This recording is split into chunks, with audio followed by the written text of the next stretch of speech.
What's up, rock stars? It's Rox, and I'm coming to you today with the 59th installment of Black Girls on Television. I think I'm not going to title them Black Girls on Television anymore, though, because for some reason I don't think a lot of people realize that that is the name of this series.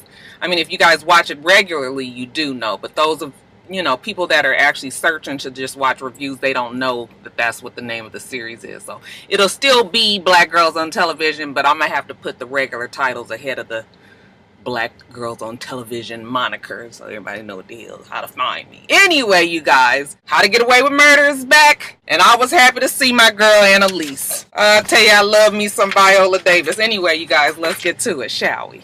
So you guys know how the show does. They love to go back and forth between the past and the present and the future and everything. So I am going to try to put everything a little bit more cohesively and keep everybody's story together, all right? Easier to follow the review. Okay, so it starts in the present. We see Annalise, she's texting everyone. She wants them to come meet her for dinner tomorrow night. And when I say everyone, I'm talking about Bonnie and the Keating 5 minus 1, which would be West. Rest in peace to West. And then the next day we see Annalise at the restaurant with everybody. Laurel is bringing up the rear, and when she's getting seated, she wants to know what's all this for. Okay, we see envelopes at everybody's seat along with their name on it, almost like, placings for everybody at the table. It's all very official looking, and they want to know why they're there. And Annalise says, in due time. Now let's jump back between a day and a week ago. First, we see Laurel with her dad, okay, and she's fussing at her dad because she feels like he always lies to her, saying that Dominique was in town, and, he said, well, that was innocent enough. I just wanted to see you. I had been calling, and you weren't answering the phone, and she was like, well, Dad, I didn't answer the phone because I was pregnant. And he's just like, oh, is it fine as Frank's baby?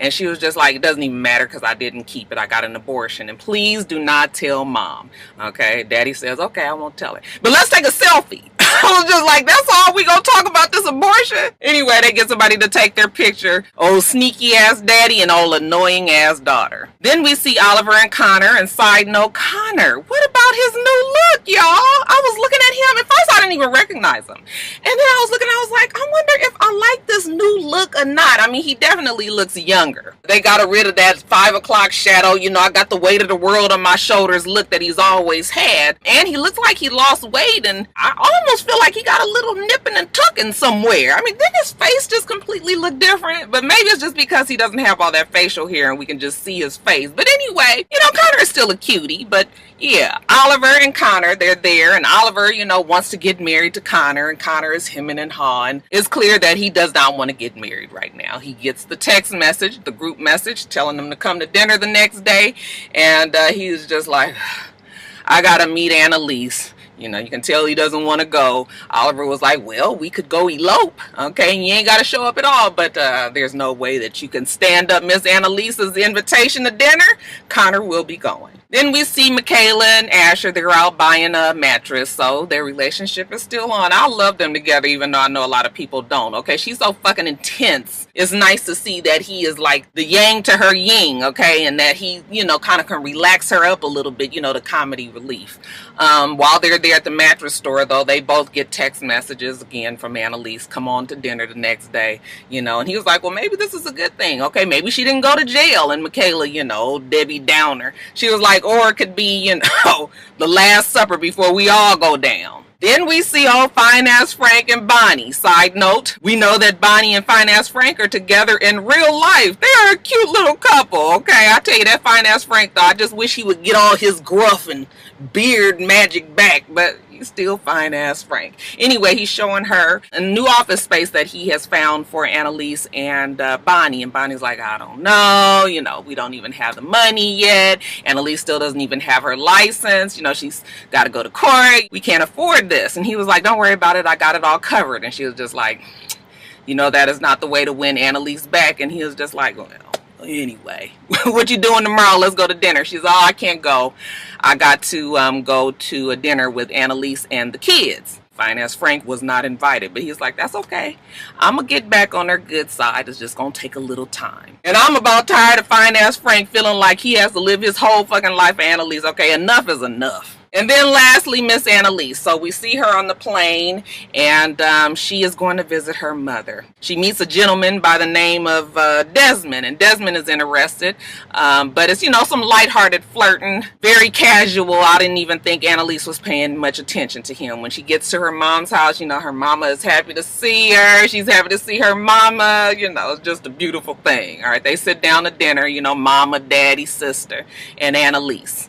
And they're discussing where Annalise is going to live and where she's going to work, considering, her house burned down, her office burned down. Okay, she ain't got none of that no more. And Annalise was like, I got some options. I'm going to get some money, and they're going to give me a pretty little bit. So we'll see how that goes. In the meantime, Mama, while we're talking about this money, I think maybe we should go down to the memory care center tomorrow. Just get a little look around. Just see what you think. Okay, Daddy like, oh, here we go. I've been taking care of your mama with no problems. You're just trying to start problems in the house. And Annalise was like, yeah, you taking care of her all right. You ain't did nothing but put a damn bell on the door. That is not going to keep her safe. So, they start arguing back and forth. Mama, just look around. You ain't got to make any commitments. And Mama was just like, you know what? You got your damn nerves. Okay, you got people dying around you left and right. And you all worried about me? Don't even try it, Miss Annalise. Okay, Mama gets up from the table and she walks away. Like, if you're going to come here for that, then you don't need to come at all. Later on, while Annalise is trying to make amends with Mama, she gets a call from Bonnie, and Bonnie was like, bad news. Looks like your sister-in-law is holding up the money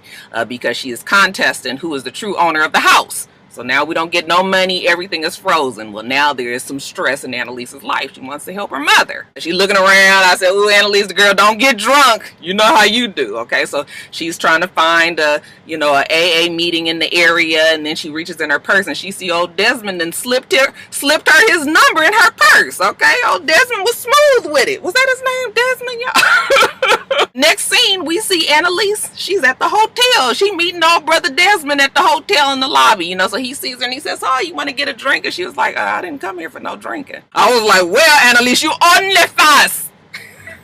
That's my Belizean accent. So they go to the hotel room. They get the show on the road. They kissing, they taking off little garments and everything. And while she gets on top of him, the damn phone starts to ring. And he stops. He got to go answer it. It's his daughter. He in the other room talking to her. And Annalise, gives her a few little seconds to realize that she tripping. And why the hell is she here with this man? And she's just like, ugh. All right, he done fucked up the mood. So she putting her clothes back on. And when he get off the phone, he's like, no. It's nothing. And you don't have to worry about it. You ain't got to go. And she was just like, I got to go. He was like, Bonnie, please don't leave. And she was like, my name is Annalise. Why are you getting mad at him when you gave him a damn fake name? Was it Bonnie? I was like, did he say Bonnie? So she leaves the hotel and she take it on back home and opens that door. And that bell did ring quite loud. I said, I guess Daddy had a point. She trying to sneak in and so that nobody can hear her. So she go to bed and it's the middle of the night. She's sleeping sound, and her mom comes rushing in there, and her mom is all frantic, like, oh my God, we got to get out of here. Clyde is here. We got to get out of here. We're going to burn the house. And first, Annalise was like, what? She jumps up, and, she just waking up, so I don't know what the hell going on. And she goes out, and she rushes and looks, checks on the house, her sister, and everybody is fine. She says, Mama, stop. This is the dementia talking. And when she says that, the mom stops. And then when you look on the floor, you see that the mom has soiled herself, had peed on herself. And it was just so sad. So then Annalise has to bathe her mother. And this scene was so touching to me, you guys. I'm going to get all choked up. But they have such good chemistry together, I think. And just seeing her and her mom and her bathing her mom and just putting her new clean pajamas on. And, it was just touching to me. Let me move on because they were singing like childhood songs that they used to sing when Annalise was a child, and her mom was just like, see, I ain't lost my whole mind. I just was like, oh, this is so touching. But anyway, the mom says, how about we go down and look at that center tomorrow? They go down and look at the center, though, and the mom ain't feeling it. I mean, it's a whole bunch of elderly people, and a lot of them may be sickly, and everybody's just kind of just sitting around, and it's not a good look. The daddy is fussing, like, this don't make no sense. You trying to put her in here, and it's $5,000 a month. Okay, I've been taking care of her just fine. And Annalise was like, yeah, exactly. That's why she was talking about burning the house down last night. You ain't taking care of her, okay? She needs more help. And so then Daddy says, well, you know what? The only reason why she going through all this is because you're here. She don't talk about burning no houses. She don't talk about Clyde, none of that until you show up. So they start up with the arguing again, and Mama come and break it up. Both of y'all shut up. You know, she is the referee between the two of them. When Annalise gets back home, she's feeling guilty. She's laying in the bed with her sister, and her sister was like, don't feel bad. You don't have anything to do with her starting talking about the fire and Clyde and all that. That's just how dementia works. Annalise was like, yeah, well, you know, I don't even have the money. And the sister was like, what? And she was like, I don't have the money. My sister-in-law is suing me. I was drunk when the house burned down. I had a high alcohol content in my system. I might lose my license. I might get disbarred. And the sister was just like, girl, I get we all been drinking, so don't feel bad. But to relieve her guilt a little bit, she has a talk with her mother, and her mother was like, listen, Annalise, it's just time we finally face it, okay? I'm losing my mind slowly. Some days is good, some days is bad, but it's only gonna get worse. And you just need to accept that. You know, Annalise was like, it doesn't have to always be that way. And she was like, it's going to always be that way eventually. Look, Annalise, you have lost so much. I don't want you to lose anymore. I want to protect you from losing anything else, okay? So you just let me go. Let me lose my mind slowly. And you just worry about yourself and making sure that you're okay. Again, very touching story, because Annalise was just like, you could just tell she was holding on to her mom. Oh, you guys. Okay, next day it's time for Annalise to leave. She sees her dad is working on the door.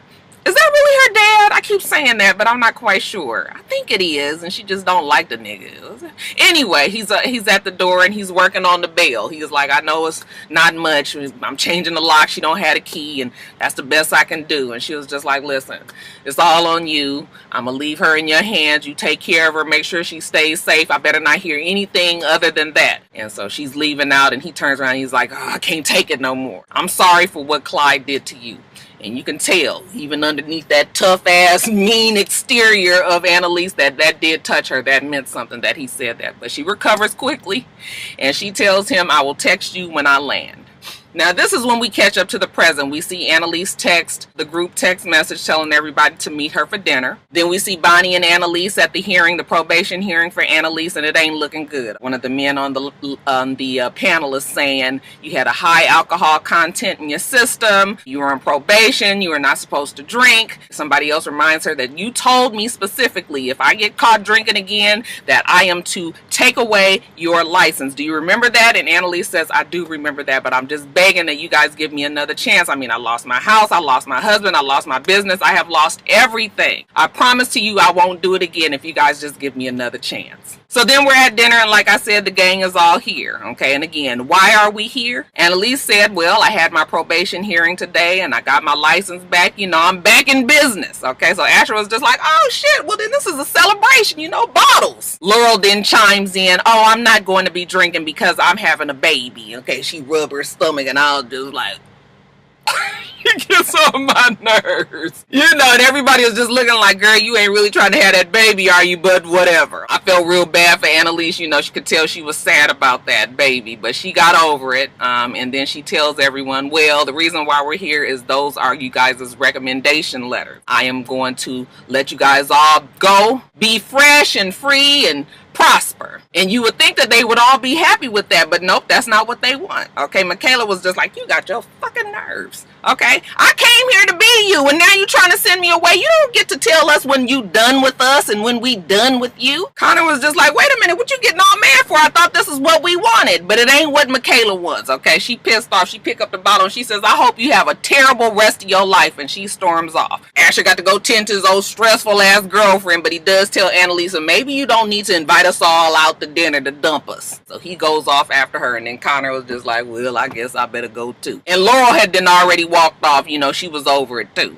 So then it was just Bonnie and Annalise at the table, and Bonnie was just like, this is going to be the best for them. And then all of a sudden you see Annalise hand Bonnie her letter as well, and you know, Bonnie's all taken aback, and she was just like, Annalise, you don't have to do this. But Annalise does have to do that, and so she leaves Bonnie at the table by herself. Then we see Annalise. She goes and finds her a new, dark and dank and depressing and dreary apartment to rent for a month. It's just like, bitch, ain't no damn windows in there, child. I mean, it's that same kind of decor from where her house was. I was just like, why everything got to be be so dark and dreary all the time? At the same time, all the kids and Bonnie are reading their letters of recommendation, and they're all glowing recommendations. Again, you would think that they would be happy, but Michaela is not. Okay, fuck that bitch. Oliver was telling Connor, well, at least you got a letter. I didn't even know I was fired. As far as that proposal, Connor tells him, yeah, I want to do all of that with you in the future. I love you, yada, yada, yada, but let's not do that right now. Let's just wait until we're ready. Okay, Oliver seems to be happy with that. Laurel gets a text message from her father. He sent the picture that they took together to her, and it says that, you know, I love you in Spanish, and she texts him back and says, why did you kill Wes? And then she thinks better of it and she doesn't send it. Instead, she just says, love you too. And then we see Bonnie, she's down where the prosecution is, and she bumps into real nice Nate. I was like, ooh, there you go, y'all. He was just like, what you doing here? And that's when the door opens and DA Denver invites her in. And, you know, Nate is looking like, what is all that about? I said, Bonnie, girl, you ain't that throwed off that you got to go all the way to the other side? What this about? And lastly, we see Annalise. She is meeting with her counselor. It's mandated by the court that she goes to counseling. He tells her, look, demands are you can't drink and you have to show up. Okay, can you do that? Yep, I can do that. Are you nervous? Nope, I'm not nervous. I just want to get better. Then the story jumps to 3 months in the future. Okay, we see that very same counselor rushing into a hospital, and he meets up with Fine Ass Frank, and he's like, is everything okay? And then they rush into a room, and who's in the bed but that old pitiful ass Laurel? I said, this bitch always getting hurt. What's wrong with her now? And he's trying to calm her down. You gonna be okay? You gonna be okay? And she was just like, where am I? Okay, where's the baby? Where's my baby at? Where's my baby at, Fine Ass Frank? Where's my baby? And he's trying to calm her down, and she's getting more and more frantic. Where's my baby? Where's my baby? I said, where's the damn baby, you guys? And that's how the show ends. What did you guys think for a season opener? It was okay. All right, you guys, let me get off of here. I got a meeting that I got to be at it too, child. I'm telling you, this budget. Oh, I'll be so glad when this shit is over. Anyway, you guys, make sure you rate, comment, and subscribe to the channel. I'm itsrox. The channel's for itsrox, and everything else I do will be in the bottom bar. All right. So I hope that you have a wonderful, wonderful rest of your day. I plan on doing the same. Till next time, rock stars. Bye.